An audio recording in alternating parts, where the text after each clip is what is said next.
하나님 말씀 열왕기하 2장 9절부터 11절까지 말씀 같이 보겠습니다. 열왕기하 2장 9절부터 11절입니다. 우리 계속 렘넌트 예배 메시지를 같이 포럼하고 있죠. 오늘은 파수꾼 청년이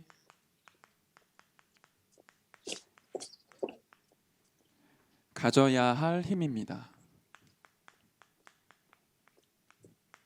언니 혹시 펜 있어요? 아니, 나 이거 맞다.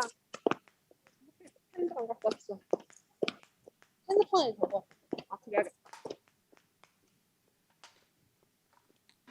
네, 다 찾으셨으면 한 목소리로 함께 읽도록 하겠습니다.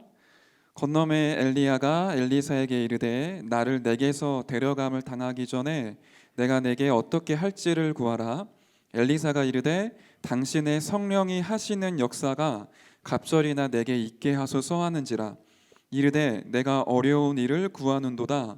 그러나 나를 내게서 데려가시는 것을 네가 보면 그 일이 내게 이루어지려니와 그렇지 아니하면 이루어지지 아니하리라 하고 두 사람이 길을 가며 말하더니 불수레와 불말들이 두 사람을 갈라놓고 엘리야가 회오리 바람으로 하늘로 올라가더라.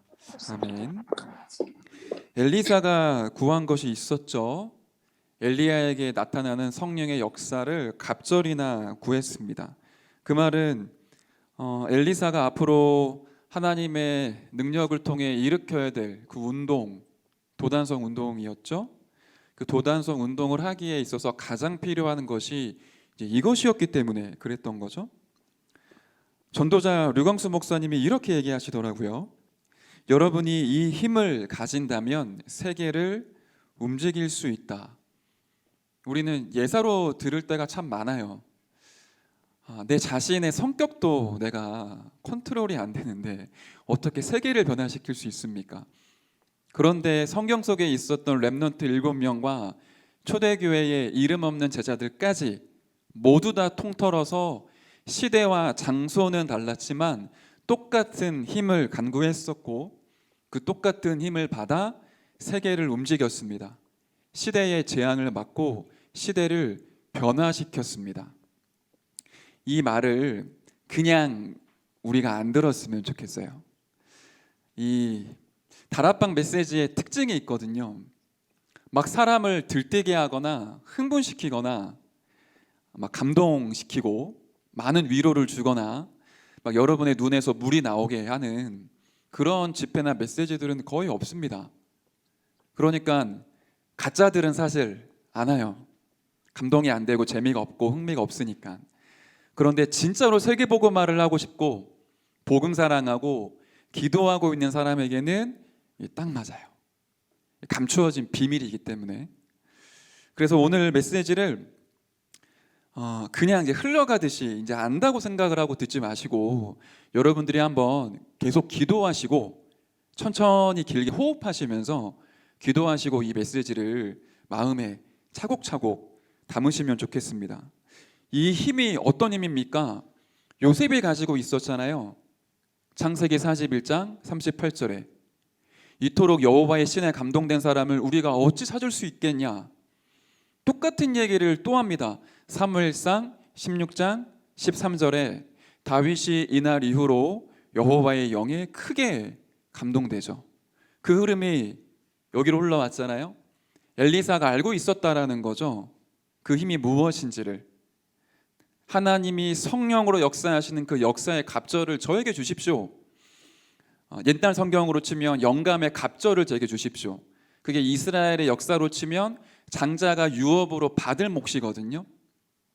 엘리야를 통해 하나님이 역사하셨던 그 유업을 내가 그대로 이어받을 테니 저에게 다른 거 필요 없습니다. 여호와 하나님이 실제로 역사하시는 그 능력과 그 힘을 나에게도 똑같이 허락하여 주옵소서. 이 부분을 엘리사가 간구했던 거죠. 예수님이 마지막 승천하시기 직전에 하신 말씀도 똑같았죠. 오직 성령이 너희에게 임하시면 권능을 받아 땅끝까지 증인될 것이다. 처음부터 끝까지 성경은 성도에게 이 부분을 강하게 강조하고 있고 얘기를 하고 있습니다. 그런데 만약 내가 이 힘이 무엇인지를 모르고 이 힘을 누리지 못하고 있다, 그러면 역효과가 일어나는 거죠. 역기적이 일어나잖아요. 사단에게 끌려다닐 수 없는 신분과 권세를 갖고 있는데 사단에게 심부름을 하게 됩니다. 이 기도 속에서 모든 것들을 움직일 수 있는 엄청난 힘이 내게 있는데 이 힘이 없으면, 이 힘을 누리지 못하면 모든 게 힘들어져요. 심지어 밥 먹고 놀고 쉬는 것도 불안해요. 그렇지 않던가요? 우리에게는 이 힘이 필요합니다. 그런데 이 힘이 정말로 내게 임하면 나의 한계를 초월하는 걸 넘어서서 세계를 변화시키고 시대의 재앙을 막을 수 있습니다. 여러분이 그런 인물을 지금 보고 계시거든요. 류황수 목사님을. 부산 동삼동 작은 12평 교회에서 시작을 했는데 전 세계 237개 나라 5천 종족을 살리는 전도운동에 쓰임받고 있잖아요. 여러분의 앞선 선배님들이 그런 삶을 걸어가고 있지 않습니까? 우리들의 기도와 또 우리들을 통해 하나님이 하시는 일들을 보십시오. 하나님이 지금 이 시대의 재앙을 막고 시대를 변화시키고 계십니다. 그 흐름에 내가 구경꾼으로 서서 박수치고 좋아하는 인물이냐, 아니면 그 운동의 정점에 서 있어서 주역으로 인도받는 인물이냐, 그 부분은 이제 이걸 통해 판가름이 나죠.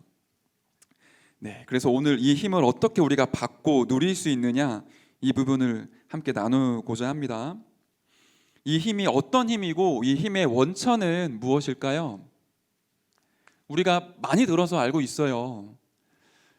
또 쓰면 아마 여러분들이 미리 다 쓰시겠죠? 이미 다 아는 거니까. 누구도 침략하고 침노할 수 없는 하나님의 것이 있죠. 우리가 알고 있습니다. 그게 보좌의 축복입니다. 계시겠죠 아마. 여러분 혹시 성경 어플에 이 보좌라는 단어를 쳐서 성경 구절 다 확인해 보신 적 있으십니까? 하세요. 요즘 조금 좋은 성경 어플은 검색어 입력하면 성경 구절 다 나오거든요. 뭐라고 치냐면 보좌라고 쳐보시고 하늘, 땅 이런 단어들을 한번 입력해서 찾아보세요. 보좌라는 게 무엇입니까? 사전적인 의미로는 임금이 앉는 자리를 보좌라고 얘기를 하죠. 또 다른 사전적인 의미로는 하나님이 계신 곳을 보좌라고 얘기를 합니다. 근데 조금 더 깊이 얘기를 합시다. 보좌가 뭐죠? 통치자 하나님, 그분의 왕권, 절대주권자 하나님 그 자체를 얘기하는 거죠. 보좌의 축복이 내게 임했다라는 건 쉽게 말해 하나님이 내게 역사했다라는 거잖아요. 쉬운 얘기입니다. 그런데 굉장히 강하고 깊이 있고 능력이 있는 얘기죠. 보좌에 계신 그 하나님은 어떤 하나님이십니까? 한 분이신데 삶의 위격을 갖고 계세요. 그래서 우리가 성삼위 하나님이라고 얘기를 하죠. 성부 하나님은 지금도 모든 만물을 통치하고 다스리시고 운행하시는데 그 방법이 말씀이잖아요. 말씀을 선포하시고 그 말씀을 붙잡고 기도하는 자를 통해 말씀을 성취하시고 이루어 가십니다. 그렇게 인류 역사가 지금 흘러가고 있죠. 하나님은 말씀으로 역사를 하세요. 그 보좌 우편에 계신 예수 그리스도는 사탄과 지옥과 재앙, 다시 말해 세 가지 저주를 깨트리시며 영혼을 구원하시는 역사로 함께 하십니다. 말씀이 성취되어지고 예수 그리스도가 역사하시는 그곳에 성령 하나님이 능력과 생명으로 임재하시죠. 그래서 이 보좌의 축복이 내게 임했다라는 건 성삼위 하나님이 내 속에서 역사하시고 내가 있는 현장에 역사하시는 걸 얘기하는 거죠. 이게 사실은 성경의 모든 것이에요. 우리의 기도의 모든 것이 다 여기서부터 출발을 하죠. 골로새서 2장 2절 3절에 보니까 모든 만물이 그로부터 시작되죠. 그가 만유십니다. 그 안에 지혜와 지식의 모든 보화가 감추어져 있죠. 그 말은 그리스도 안에 성삼위 하나님 안에 모든 것이 들어가 있고 그 하나님으로부터 모든 것이 출발합니다. 이 땅에 하나님을 통해 나와지지 않은 것이 없습니다. 창조되어진 모든 피조물은 하나님으로부터 시작되고 하나님의 말씀을 통하여 끝이 나요. 지금도 시간과 공간과 차원을 창조하시고 움직이시고 다스리고 통치하시죠. 그분이 우리에게 역사하실 때 이 보좌의 축복이라는 우리가 단어를 지금 쓰고 있잖아요. 더불어 그 하나님이 역사하실 때 하나님을 보좌하는, 하나님을 섬기는 이 천사와 하늘 군대들이 같이 움직이죠. 한 나라의 대통령이 움직일 때마다 군대, 경찰, 행정 조직, 경호원 다 따라다니잖아요. 하나님이 움직이실 때마다 천군과 천사들이 함께 움직이죠. 그 하나님이 누구와 함께 있으십니까? 저와 여러분 안에 계시지 않습니까? 여러분 마음을 이렇게 두드려 보세요. 그 안에 하나님이 지금 성령으로 살아계십니다. 그러면 여러분 주변에 누가 있죠? 하나님이 파송하신 천사와 하늘 군대가 지금 이 자리에 가득하더라. 그게 우리가 누리는 보좌의 축복이에요. 이 보좌의 축복이 우리에게 임할 때 어떻게 임하게 됩니까? 시간과 공간을 초월해서 역사를 하시죠. 이 시공간이라는 단어가 요즘에 불신자들에게 많이 사용됩니다. 제가 강단에서 가끔씩 얘기했지만 특히 접신하는 자들이 많이 써요. 명상하는 사람들이 많이 씁니다. 일반적인 시공간 초월의 의미는 뭐죠? 제가 지금 대한민국 경기도 광주시 장지동 임마누엘 성전 여기에 이제 있는데 미국에 있는 로스앤젤레스에 우리 김삼범 목사님 만나러 가려고 하면 제가 시간과 공간을 초월해서 눈 딱 감다가 뜨면 로스앤젤레스로 도착할 수가 없잖아요. 배를 타고 가든 비행기를 타고 가든 시간을 이제 소비를 해야 돼요. 공간을 이동을 해야 돼요. 그런데 제가 가지도 않지만 시간과 공간을 초월해서 미국의 LA에 계시는 삼범 목사님을 만날 수 있는 방법이 있습니다. 핸드폰 열면 돼요. 페이스톡 하거나 아이패드 애플은 페이스타임 하거나 아니면 줌 활용해서 만날 수 있거든요. 그런 의미로 시공간 초월이라는 개념이 일반적으로 사용되어지죠. 그런데 접신하는 자들은 더 들어갑니다. 명상하는 사람들은 이렇게 얘기를 하더라고요. 내가 오늘 현재를 살고 있지만 명상할 때 미래의 나와 조우할 수 있다. 미래의 나와 내가 만날 수 있다. 네가 어떤 사람이 되고 싶으냐? 그 사람을 떠올려 봐라. 나를 버리고 그 미래 속에 너를 만나라. 그 사람은 어떤 사람이냐? 끊임없이 들어가는 거예요. 그러면서 내가 성공하고 싶어하는 바, 내가 이루고 싶은 바, 그 모습을 떠올려 보는데 그게 미래가 오늘이 되고 오늘이 미래가 되는 그 명상에 대한 얘기를 많이 하더라고요. 이거는 일반적인 명상에 대한 얘기고 접신하는 자들은 또 다릅니다.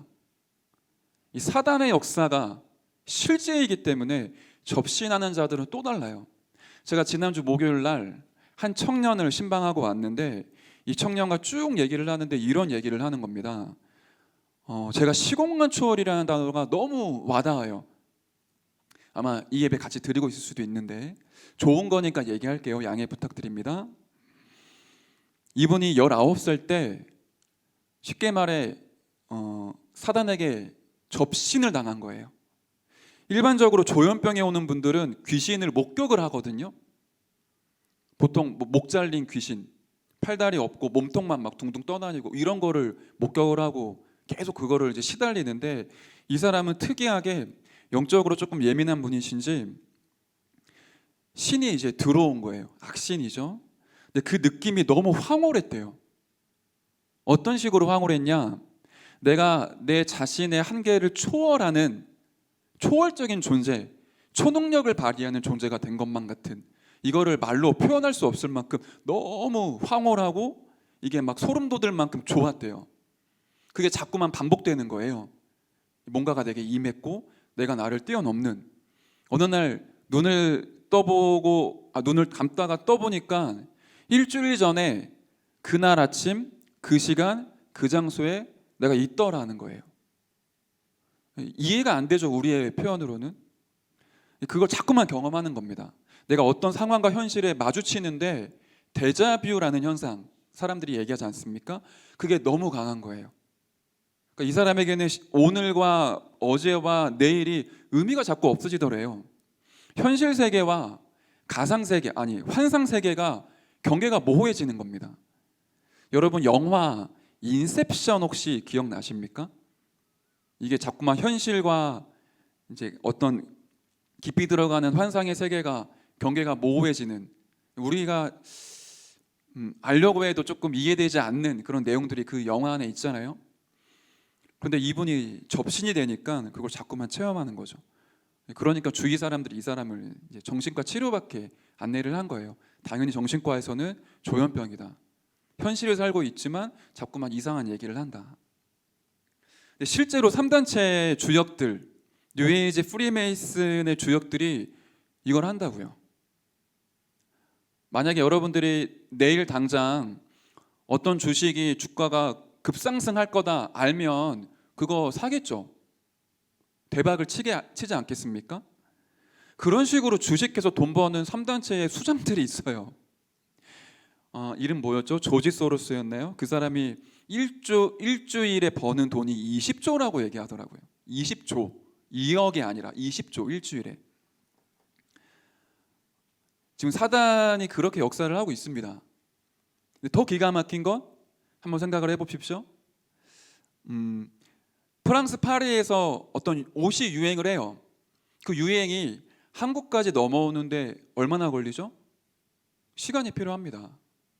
중국 우한에서부터 시작된 코로나 바이러스가 한국까지 넘어오고 전 세계로 퍼지는데 얼마나 많은 기간이 필요했죠? 며칠? 몇 주? 어떤 날은 몇 개월이었죠? 그런데 사단이 역사하는 활동은 그 시차가 없어요. 계시록 12장 9절에 보니까 사단이 활동을 하고 있는데 조직을 갖추고 있다라고 얘기하지 않습니까? 그 사단이 각 나라, 가정, 회사, 학교, 교육, 문화, 경제, 정치, 모든 분야, 모든 문화, 모든 조직 다 파고 들어가고 있다라는 얘기지 않습니까? 얘네들이 시공간 초월을 해요. 미국에 있는 영적 문제가 시차 없이, 공간의 제약 없이 똑같이 한국에서 일어납니다. 한국에 있는 영적 문제가 똑같이 일본에서 벌어집니다. 사단이 역사하고 영적 문제와 재앙이 퍼지는 데는 시차가 없어요. 그러니까 237 나라 5천 종족을 한 번에 파고 들어갔어요. 12가지 전략을 가지고. 이거를 뒤집는 하나님의 역사가 시공간 초월의 보좌의 축복입니다. 성령이 그렇게 역사하시거든요. 더 놀라운 건 시공간을 만드신 분이 하나님이세요. 차원이라는 걸 만드신 분이 하나님이십니다. 그 시간과 공간과 차원에 절대로 매이실 수 없어요.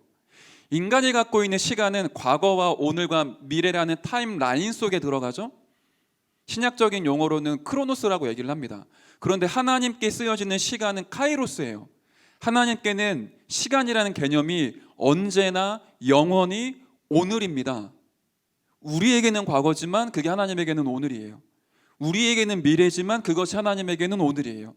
우리에게는 천년만년이지만 하나님에게는 지금이에요.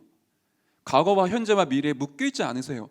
그분이 우리가 기도할 때 과거와 현재와 미래를 움직이시고 통치하시는 그 하나님이 시공간을 초월하여 성령으로 역사하시죠.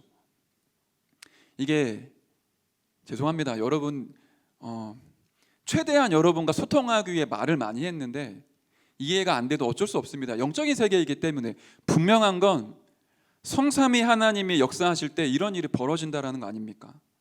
그때 시공간을 초월하여 역사하실 때 237 나라 5천 종족 전 세계 거기에 빛으로 역사하시죠. 무슨 말입니까? 말씀으로 역사하시고 구원으로 역사하시고 능력으로 역사하시는 그 하나님이 시간과 공간을 초월하여 모든 사람, 모든 영혼, 모든 나라, 모든 조직, 모든 분야에 빛으로 역사하시죠.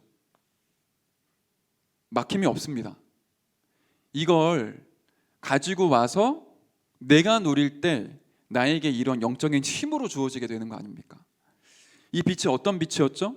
창세기 1장 2절에 보니까 흑암과 혼돈과 공허함으로 가득 차 있어요. 답답하고 허무하고 어둡고 모르겠고 너무 힘들고 배후에는 사단이 역사하고 있죠. 이거를 단번에 일시에 완전히 깨트리는 게 창조의 빛이었습니다. 캄캄함이 만민을 가리웠죠. 어두움이 온 땅을 덮었어요. 그때 여호와의 영광의 빛이 렘넌트에게 임했는데 그 빛으로 모든 흑암이 무너지고 모든 만물이 돌아오게 되죠. 그 빛을 얘기하는 겁니다. 근데 알고 보니까 요한복음 1장 11절에 그 빛이 곧 그리스도다. 그 빛이 임하는 곳마다 흑암과 사탄의 권세가 결박되고 떠나가고 무너지게 되죠. 그리고는 마태복음 5장 13절부터 16절에 보니까 그 빛이 어디로 왔습니까? 나에게 임했잖아요. 그래서 하나님이 저와 여러분을 보고 너희는 세상의 빛이다라고 얘기를 해요. 베드로전서 2장 9절에는 이 빛을 선전하기 위한 자라고 얘기를 합니다. 이 보좌의 축복이 시공간을 초월하여 237을 비추는 빛으로 누구에게 역사하고 있냐? 나에게 역사하고 있죠. 이걸 이제 기도로 계속 누려가는 겁니다. 영적인 얘기지만 성경에서 제일 중요한 부분이에요. 앞으로 시대재앙 막을 비밀도 이 부분입니다. 3단체를 어떻게 살릴까요? 여러분이 만약에 뉴에이지를 문화를 퍼뜨리고 뉴에이지를 움직이는 리더를 만났다. 그 사람을 어떻게 살리고 돕고 하나님께로 인도할 겁니까? 우리가 싸울 수 있는 영적인 힘은 이거거든요. 어떻게 이 시대의 장 막을 수 있습니까? 육신적으로는 불가능하죠. 그런데 영적으로 가능해요. 근데 이 비밀이 나에게 실제로 체험되어지거나 누려지지 않으면 자꾸 들으면 지식적으로 쌓이겠지만 이해되기가 어렵겠죠. 그래서 이 부분이 계속 우리에게 묵상되어져야 돼요. 말씀으로 묵상되어지고 현장에서 확인되어져야 돼요. 자, 이 하나님의 것이 어디로 향하게 되죠? 나의 곳으로 향하는데 나의 내면으로 향하죠. 창세기 1장 27절 하나님의 형상 이게 살아나죠. 하나님의 형상이 뭡니까? 하나님이 자기 형상대로 사람을 창조하셨는데 하나님의 형상이 무엇입니까? 창세기 1장과 2장을 살펴보면 나와요. 27절에 말씀을 하시고 바로 28절에 하나님이 명령하십니다. 그러니까 하나님의 형상이 너에게 있으니까 생육하고 번성하고 충만하며 다스리고 정복하라. 다스리고 정복할 수 있는 분은 하나님밖에 없어요. 근데 그 하나님이 하나님의 형상을 우리에게 심으셔서 우리를 통하여 다스리고 정복하게 하신 거죠. 그 말은 이 하나님의 형상 속에 그리스도의 왕권이 들어가 있는 겁니다. 그리고는 에덴 동산에서 땅을 경작하게 하세요. 그때 경작이라는 이 히브리어 원어가 예배한다라는 의미를 갖고 있어요. 그 말은 우리에게 처음부터 제사장의 직분을 주신 겁니다. 그리스도를 통해 하나님을 예배할 수 있도록. 마지막으로 여러분이 잘 아시는 장면 나오거든요. 하나님이 아담에게 모든 동식물들을 데리고 가십니다. 아담이 그 동물의 특징을 가지고 이름을 선포하고 지어요. 이름을 짓는다는 건 이 동물의 일대기를 알고 있고 이 동물을 창조하신 이유를 알고 있고 이 동물이 가야 될 사명을 알고 있어요. 그걸 가지고 이름을 지었거든요. 그 말은 선지자의 직분을 인간이 가지고 있다는 거예요. 다시 말해 하나님의 형상이라는 건 왕, 제사장, 선지자 이 직분을 가지고 있는 걸 얘기하는 거죠. 우리가 창세기 3장을 통해 하나님의 형상을 잃어버렸다라는 건 그리스도의 삼직을 잃어버렸다라는 거죠. 그리스도의 구원이 완성됐다라는 건 하나님의 형상이 다시금 살아나고 회복된 것인데 그리스도 안에 있는 왕, 제사장, 선지자의 축복이 회복된 걸 얘기합니다. 이거 제가 꾸며 얘기하는 게 아니라 신학적인 원리예요. 나영아 교수님이 이거 가지고 신학생들한테 강의하시거든요. 너무너무 중요하죠. 하나님이 처음부터 하나님의 형상을 가지고 인간을 창조하실 때 왕적 직분, 제사장의 직분, 선지자의 직분을 주셨는데 그걸 잃어버렸다라는 겁니다. 근데 이게 누구로부터 회복되어지죠? 그리스도로부터. 그래서 그리스도 기름 부음 받은 자라는 의미가 있고 그리스도가 바로 참된 왕, 참된 선지자, 참된 제사장으로 구원을 이루신 거 아닙니까? 그 하나님의 형상이 보좌의 축복이 담길 수 있는 유일한 통로와 조건이죠. 그리고는 그 그리스도를 통해 하나님의 형상이 회복된 우리에게 무엇이 임했냐? 하나님이 그 코에 생기를 불어넣으시니 사람이 생명이 되니라. 이 생기라는 단어 안에는 호흡이라는 의미와 성령이라는 의미가 담겨져 있어요. 다시 말해 생명을 의미하죠. 성령이 역사하실 수 있는 영적인 상태, 그게 우리에게 회복된 거 아니겠습니까? 성령이 역사하시고 생명이 들어가는 그 영혼, 그러니까 당연히 생명력이 살아나는데 창세기 2장 1절부터 18절에 에덴 동산의 축복을 회복하게 되죠. 그런데 잃어버렸어요. 그걸 다시금 회복하는 하나님의 비밀은 히브리서 4장 12절이었습니다. 여기에 뭐가 나오죠? 우리의 혼과 영과 관절 골수, 마음 생각, 우리의 영혼, 우리의 정신, 우리의 육체, 모든 게 다 회복되는 거예요. 보좌의 축복이 어디에 임하느냐? 나에게 임하고요. 내가 갖고 있는 하나님의 형상, 생명이 있는 영혼, 생명력을 가지고 있는 내 속에 보좌의 축복이 임하고 나는 계속 어디를 향하죠? 끊임없이 이 보좌의 축복을 향하죠. 그래서 내가 주를 향하여, 주께서 나를 향하여, 이게 이제 기도이지 않습니까? 그렇게 했을 때 오는 응답이 있죠. 그게 전무후무 아닙니까? 하나님의 절대 계획이 보여지죠. 그 속에서 나의 전무후무, 내가 갖고 있는 업에 대한 전무후무, 우리 교회에 대한 전무후무가 보여지잖아요. 그러다 보니까 당연히 나오는 게 오직 유일성, 이 재창조라는 응답과 축복이 회복되어지죠. 요 9가지, 지금 메시지 흐름 중에 제일 중요하죠. 이 9가지를 나에게 세팅해라. 이 9가지가 세팅되는 게 영감의 갑절을 우리가 누리는 거라, 이렇게 메시지를 주신 거 아닙니까? 이걸 한마디로 얘기를 할게요. 이렇게 9가지가 세팅되는 거를 성경 구절 하나로 요약할 수 있어요. 마가복음 16장 19절부터 20절에 보니까 만민에게 복음을 전파하라. 독을 마셔도 해를 받지 않고요. 병든 자 치유하고 귀신 내어 쫓죠. 그때 뭐라고 기록되어 있습니까? 성경을 한번 보실래요? 마가복음 16장 19절 20절 이렇게 말씀하고 계십니다. 주 예수께서 말씀을 마치신 후에 하늘로 올려지사 하나님 우편에 앉으시니라. 보좌의 축복을 얘기하는 거죠. 제자들이 나가 두루 전파할세 주께서 함께 역사하사 그 따르는 표적으로 말씀을 확실히 증언하시니라. 시간과 공간을 초월하여 237을 살리는 빛으로 보좌의 축복으로 제자들과 함께 하세요. 그리고는 마태복음 28장 18절부터 20절에 보니까 하늘과 땅의 모든 권세를 내게 주셨다.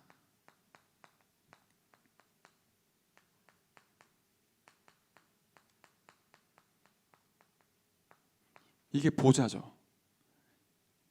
영적 세계를 움직일 수 있는 권세, 눈에 보이는 이 세상을 움직일 수 있는 권세, 그거 가지고 모든 것들을 통치하고 다스리고 회복하고 치유할 수 있는 그 힘을 가지고 내가 너와 함께 있겠다. 이 부분을 여러분이 기도하실 때마다 계속 묵상하셨으면 좋겠습니다. 9가지 세팅과 이 보좌의 축복을 계속 묵상하셨으면 좋겠어요. 다시 말씀드리지만 다락방 요즘에 나오는 메시지들은 여러분 진짜로 기도하시면서 들어야 됩니다. 그냥 흘려 들으면 단어밖에 안 돼요. 2022년도에 류 목사님이 메시지 주셨죠. 2022년도에 주제 응답 24 아닙니까? 응답 24 아닙니까? 남은 자, 순례자, 정복자의 기도 계속 회복될 텐데 아는 것 가지고는 이제 안 돼요. 이거 모르는 사람은 없잖아요. 들으면 안다고요. 근데 이걸 실제 내 것으로 만들 수 있는 그게 중요한 포인트죠. 자, 시간이 많이 갔으니까 결국 이 9가지 세팅과 이 힘을 주시는 이유는 뭡니까? 우리는 세 가지 운동으로 시대 살려야 돼요. 그게 오늘 본문이었죠. 첫 번째가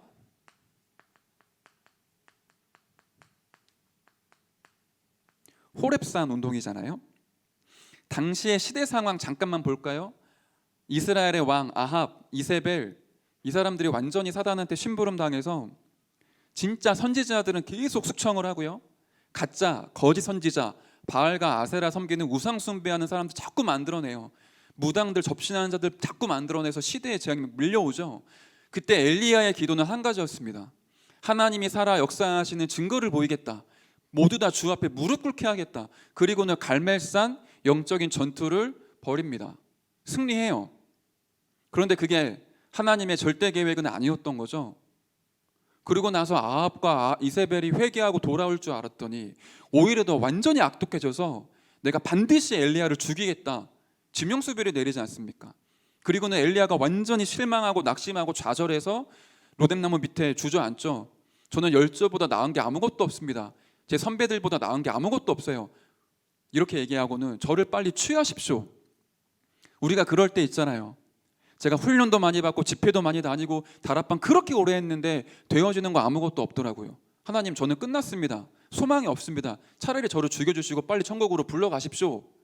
그럴 때 있지 않습니까? 그때 하나님이 책망하거나 저주하지 않으세요.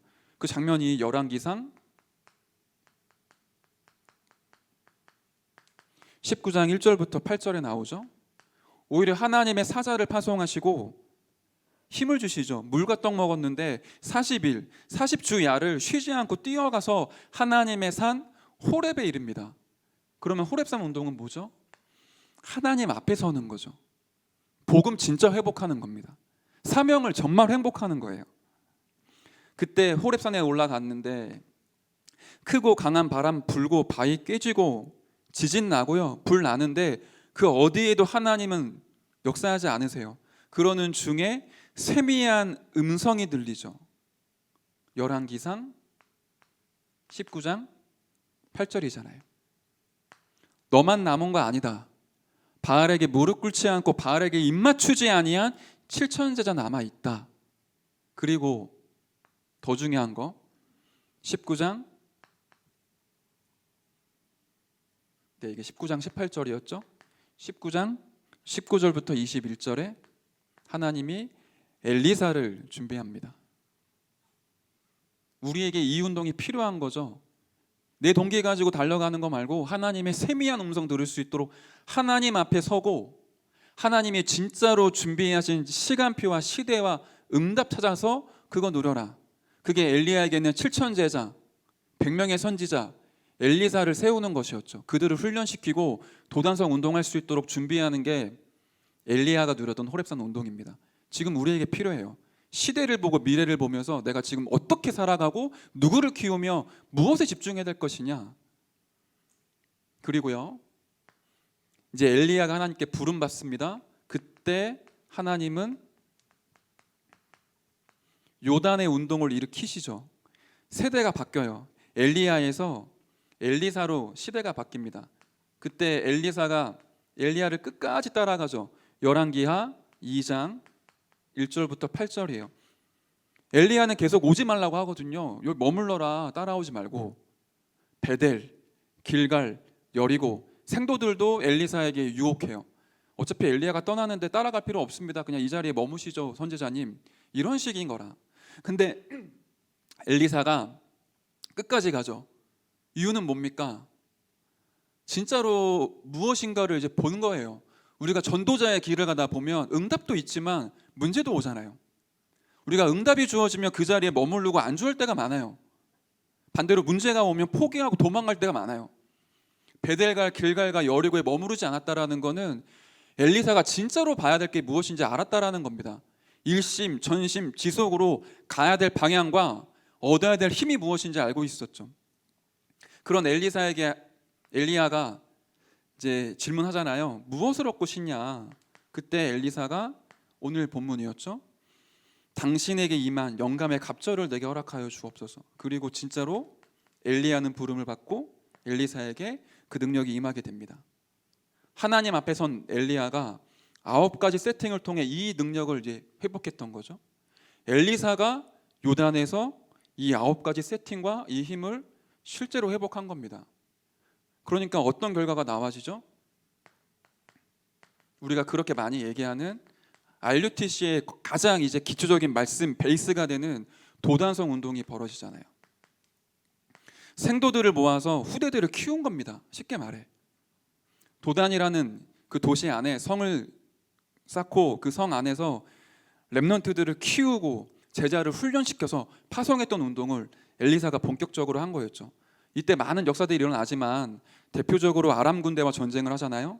열왕기하 6장 6절부터 12절에 보면 아람 군대가 이스라엘을 침략하려고 할 때마다 이스라엘이 전부 다 대비를 해요. 이유는 뭐였죠? 엘리사가 아람의 왕이 침상에서조차 하는 얘기를 알고 있어요. 이거 가지고 있으니까. 시공간을 초월하는 하나님의 보좌의 축복 누리고 있으니까 한 나라의 왕이 어디로 쳐들어올 것인지를 엘리사가 알고는 이스라엘 왕에게 대비하게 해요. 그 소문이 나서 아람 군대가 엘리사 한 사람 죽이려고 도단성으로 들어오지 않습니까? 도단성 주변을 에워싸요. 그게 열왕기하 6장 14절부터 17절이죠. 사환이 나가서 보니까 그 어마어마한 강국 아람 군대가 도단성을 에워쌌죠. 죽음밖에 없는 거 아닙니까? 위기가 왔잖아요. 그런데 엘리사가 그렇게 얘기하지 않습니까? 우리와 함께한 자들이 저들보다 훨씬 많다. 그리고는 기도해서 사환의 눈을 열었어요. 뭐가 있었죠? 불말과 불병거가 이런 그림이지 않았겠습니까? 도단성이 있는데 여기에 아람 군대가 있어요. 근데 아람 군대 주변으로 불말과 불병거가 가득 에워싼 거예요. 하늘 땅을 덮은 거죠.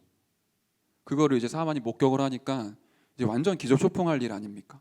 근데 엘리사가 이걸 알고 있었고 누리고 있었다라는 거예요. 그리고는 하나님이 역사하셔서 아람 군대의 모든 군사들의 눈을 가리우시죠. 안 죽여요. 싸우지도 않아. 사마리아 성으로 데리고 가요. 이스라엘의 수도가 사마리아 성이니까 거기서 왕과 함께 아람 군대를 전부 다 먹고 먹이고 돌려보내지 않습니까? 싸우지 않고 승리해요. 그런 역사와 증거를 이제 렘넌트들과 함께 누렸던 거 아닙니까? 그게 6장 18절부터 23절이었죠. 이 세 가지 운동이 일어나야 되기 때문에 9가지 세팅하고 이 힘을 우리가 얻는 겁니다. 우리의 인생 가운데 이런 일이 계속 이제 벌어지겠죠. 하나님 앞에 서서 복음과 사명 회복하고요. 기도 24를 통해 영적인 힘 완전히 회복하고 렘넌트를 제자로 세워서 3단체를 능가하고 3단체를 살려내고 시대의 재앙을 막는 그 운동이 우리에게 예비되어져 있지 않습니까? 그걸 가지고 내가 지금 이 9가지 세팅을 하는 쪽에 제한적 집중을 하는 겁니다. 다른 거에 시간, 에너지 많이 빼앗을 게 필요 없습니다. 빨리빨리 다 패스하고 우리는 여기에 집중하는 거예요. 이제 마지막 결론입니다. 어떻게 이 축복과 응답을 실제로 우리가 누릴 수 있겠습니까? 우리가 평생 전도 운동하고 가야 될 때 평생 가야 될 때 필요한 에너지가 있다. 이 에너지에는 2가지의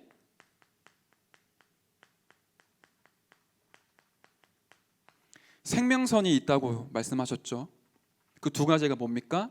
하나는 기도를 통해 우리의 영적인 부분을 살려내죠. 하나는 호흡을 통해 우리의 몸과 뇌를 살려내죠. 우리가 갖고 있는 게 뭐죠? 생각, 마음, 그리고 뇌, 영혼, 몸, 그리고 현장이 있습니다. 이게 뭐와 통해야 되죠? 보좌. 7가지가 하나로 누려지는 것이 기도라고 하셨어요. 그 7가지를 하나로 모으는 게 호흡이라고 하셨어요. 쉽게 말해 호흡을 조절할 줄 알면서 기도하는 거 얘기하는 거잖아요. 길게 천천히 호흡하면서 계속 9가지 세팅을 가지고 기도해라. 여러 가지 기도할 필요 없다. 사도행전 1장 8절 오직 성령으로 충만케 하옵소서. 들이마실 때마다 그 기도하고요. 내뱉을 때마다 성령으로 저 사람을 축복하옵소서. 요 기도를 계속하는 겁니다. 이게 너무 간단하니까 우리가 잘 안 하는 것 같기도 해요. 여러분 한번 실험을 해보십시오. 여러분 막 짜증나고 화나고 모든 일마다 예민해지고 거의 다 여러분 호흡과 관계 있거든요. 호흡이 거의 떠 있거나 호흡이 급해요. 그러니까 문제가 왔을 때마다 나도 모르게 조급해지고 아니면 다운되죠. 반대로 호흡이 안정적이고 조절이 되면 기도와 잘 연결이 됩니다. 여러분들이 조용히 묵상하는 시간을 돌이켜 보시면 내가 막 내가 호흡을 잘하려고 하는 거 아닌데 묵상을 깊게 하다 보면 거의 호흡이 되어져요. 그렇지 않던가요? 고요한 시간에 말씀 묵상하고 있을 때 돌아보면 내가 호흡을 천천히 길게 안정적으로 합니다. 반대로 얘기해 봅시다. 막 화나고 짜증나고 열받아요. 호흡이 어떻죠? 거칠고 급해요. 헐레벌떡 이렇게 헐떡헐떡 거리는 거죠. 항상 얕아요. 이거를 의식적으로 천천히 길게 하는데 참고하실 부분은 처음부터 너무 길게 하거나 너무 잘하려고 하지 마세요. 여러분의 몸이 호흡을 할 수 있는 근육과 몸 상태가 아니기 때문에 처음부터 숨이 꽉 막힐 때까지 참았다가 뱉고 이렇게 하지 마시고 시간을 차츰차츰 늘려가는 거예요. 처음에는 3초 들이마시고 1초 쉬고 3초 내뱉고 그 다음에는 5초 들여 마시고 1초 쉬고 1초 멈추고 5초 내뱉고 여러분 그 정도만 하셔도 됩니다. 그것도 사실 쉽지 않아요. 지금 여러분 그렇게 호흡하세요. 등 붙이고 앉지 마시고 의자 끝에 약간 걸터 앉으시고요. 그러면은 이렇게 뻣뻣하게 앉지 않게 됩니다. 저도 의식적으로 그렇게 하려고 해요. 기대 앉으면 편하지만 척추는 다 망가지거든요. 그리고 호흡 절대로 안 되고 아랫배에 중심 안 잡힙니다.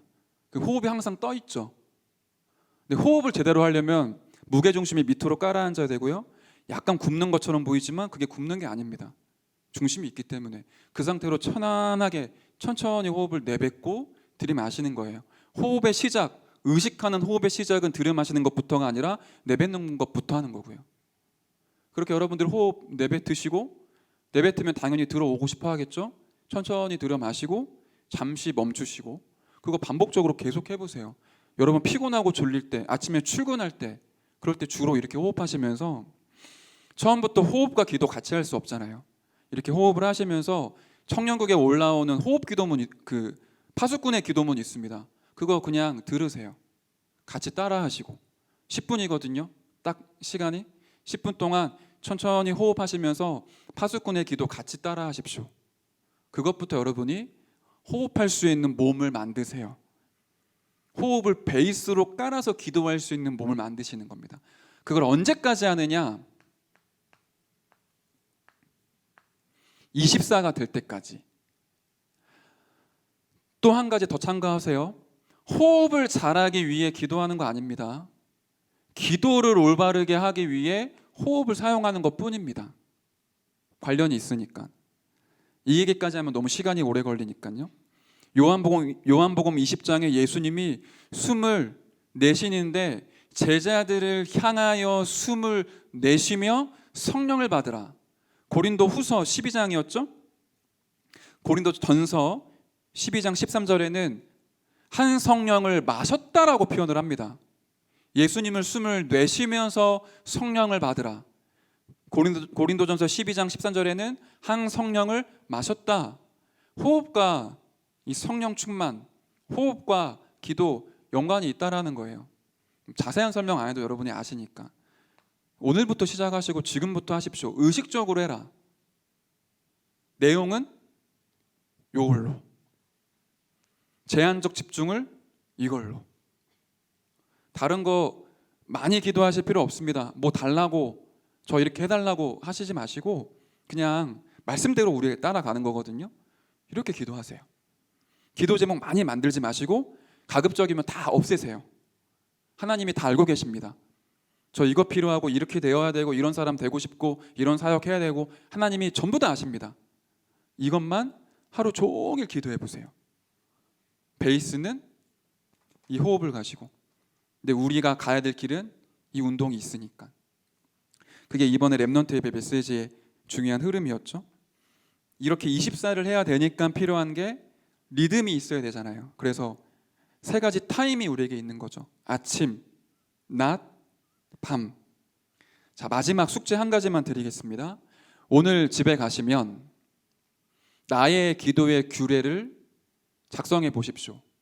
나는 이렇게 기도해 보겠다. 기도의 내용은 이렇게 하겠다. 아침에는 이렇게 기도하고 낮에는 이렇게 기도하고 밤에는 이렇게 기도해 보겠다. 안 돼도 괜찮습니다. 거의 다 안 되실 겁니다. 안 돼도 괜찮아요. 여러분들이 기도하다가 안 되시고 실패하는 것 같으면 다시 쓰세요. 여러분의 기도의 규례를 만드십시오. 기도의 스케줄을 짜세요. 그리고는 실제로 기도를 도전해 보십시오. 한 번이라도 괜찮으니까. 안 된다? 다시 하시면 됩니다.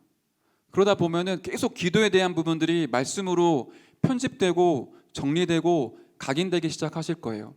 저는 기도를 시작하기에 앞서서 제가 아침에 기도할 때 찾는 성경 구절, 낮에 기도할 때 찾는 성경 구절, 밤에 기도할 때 찾는 성경 구절 지금 계속 찾고 있거든요. 이 말씀에 근거해서 제 아침이 살아나고, 이 말씀에 근거하여 제 낮이 살아나고, 이 말씀에 근거하여 저의 밤이 살아나는 기도의 축복을 누리게 하옵소서. 기도를 올바르게 하기 위해 기도를 정리를 좀 하고 있어요. 도움 많이 돼요. 여러분들 스케줄 정리하시고 업무 정리하시는 것보다 더 중요한 건 기도를 정리하시고 기도의 규례를 짜는 겁니다. 그 기도의 내용, 말씀을 통해 확인하고 정리하시십시오. 그 축복과 은혜가 우리에게 실제로 임하는 그런 파수모 청년 여러분 되실 줄 믿습니다. 제가 기도하겠습니다. 살아계신 주님 감사를 드립니다. 호렙산, 요단, 도단성 운동을 일으킬 청년 제자들에게 영감의 갑절과 하나님의 보좌의 축복으로 역사해 주옵소서. 이 9가지 세팅이 우리에게 실제로 성취되어지기를 간구합니다. 우리에게 성령으로 역사하사 이 기도의 축복이 실제로 회복되고 누려지며 24 될 수 있도록 축복하여 주옵소서.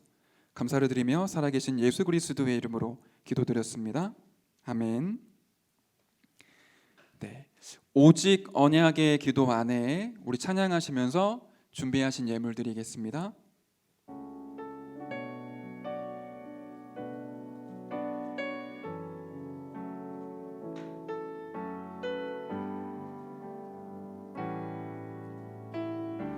나의 무능도 필요 없고 나의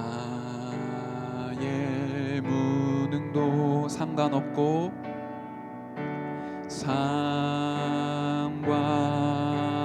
상관없고 나의 한계도 상관없네. 언약 속에서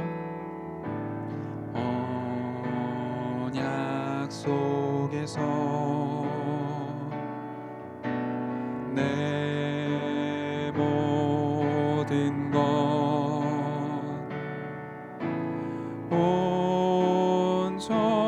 온전히 회복되리라.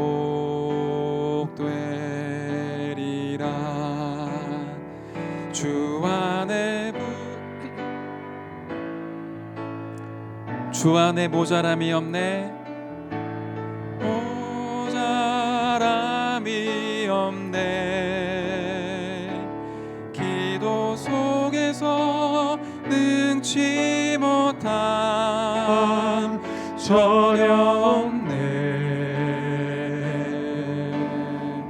주 안에 성취됨이 있고 주 안에 성취됨이 있고 세상을 살리는 힘이 있네. 오직 언약의 기도 안에 오직 언약의 기도 안에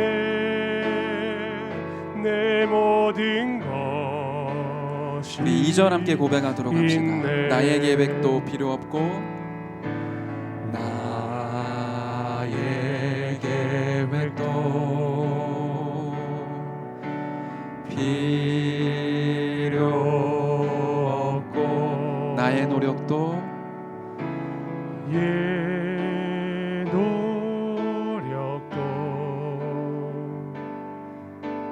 필요 없네. 기도 속에서 기도 속에서 주가 지니 새로운 일을 이루시리라.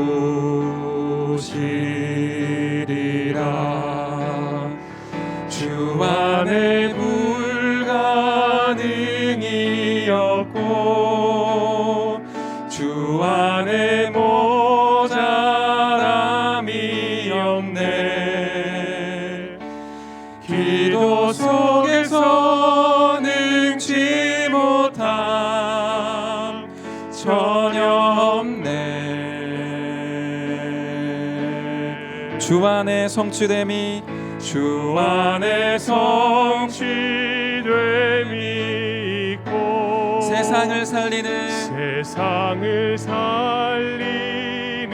힘 있네. 오직 언약의 기도 안에 내 모든 것이 있네. 아멘. 우리 엄지은 회장 나와서 청년국 광고해 주시겠습니다.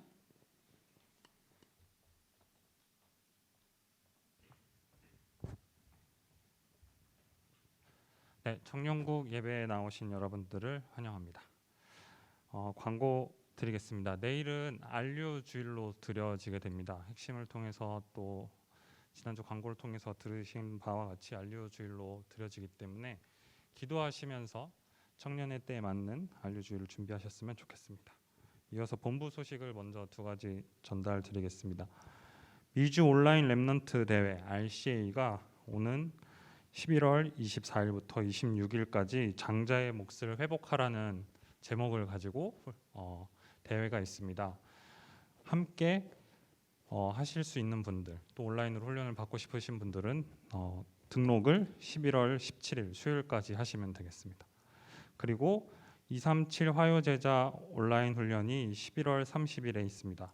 등록은 11월 24일까지입니다.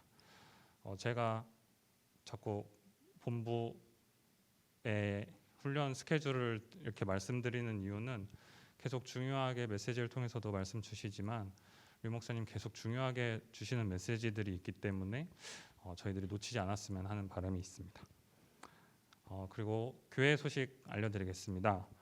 방역 스텝을 모집합니다. 위치는 본당 1층, 2층, 3층이고요. 아시는 바와 같이 이제 대면으로 위드 코로나로 전환을 했기 때문에 약 2,500명에서 3,000명 정도의 성도분들이 오고 계십니다. 그래서 이 부분들을 같이 함께 도우고 헌신할 청년들을 모집합니다. 시간은 주일 오전 8시 30분까지 오셔서 1층, 그 다음에 본당 2층, 본당 3층에 이렇게 자리해서 바코드를 찍을 때 이렇게 확인만 해주시면 됩니다. 그래서 어려운 일은 아니기 때문에 이 방역 스텝을 함께 헌신하실 분들은 저에게 직접 연락을 주시면 또 더 자세한 안내를 드리도록 하겠습니다. 이상으로 광고 마치고 전도사님 나오셔서 헌금기도와 주기도문으로 예배 마치도록 하겠습니다. 하나님 감사합니다. 우리에게 주신 것으로 주님께 예물 드립니다.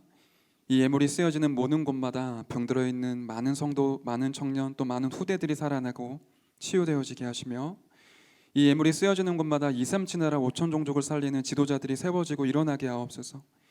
이 예물이 쓰여지는 모든 곳마다 랩넌트들을 서밋으로 세우는 일이 일어나게 하옵소서. 이 일에 헌신하고 인생 전체를 드리는 파수꾼 청년들의 산업 위에, 경제 위에 빛의 경제, 빛의 산업 참으로 회복되어지도록 축복하여 주옵소서. 함께 예배드린 모든 청년들의 가정과 또 한 주간의 삶 속에 이들의 업과 모든 사역에 하나님의 나라 보좌의 축복이 임하게 하시며 하나님의 능력이 얼마나 크고 강한 것인지 우리를 향하신 주의 사랑과 은혜가 얼마나 크신지를 날마다 확인하고 회복하며 그 비밀 가지고 주님께 영광 올려드리고 감사하는 파수꾼 청년들이 되도록 하나님이 은혜를 베풀어 주옵소서. 모든 영광을 주님께 올려드리며 살아계신 예수 그리스도의 이름으로 기도드렸습니다. 아멘. 하늘에 계신 우리 아버지여, 이름이 거룩히 여김을 받으시오며 나라에 임하옵시며 뜻이 하늘에서 이루어진 것 같이 땅에서도 이루어지이다. 오늘날 우리에게 일용할 양식을 주옵시고 우리가 우리에게 죄 지은 자를 쌓여 준 것 같이 우리의 죄를 쌓여 주옵시고 우리를 시험에 들게 하지 마옵시며 다만 악에서 구하옵소서. 대개 나라와 권세와 영광이 아버지께 영원히 있사옵나이다. 아멘.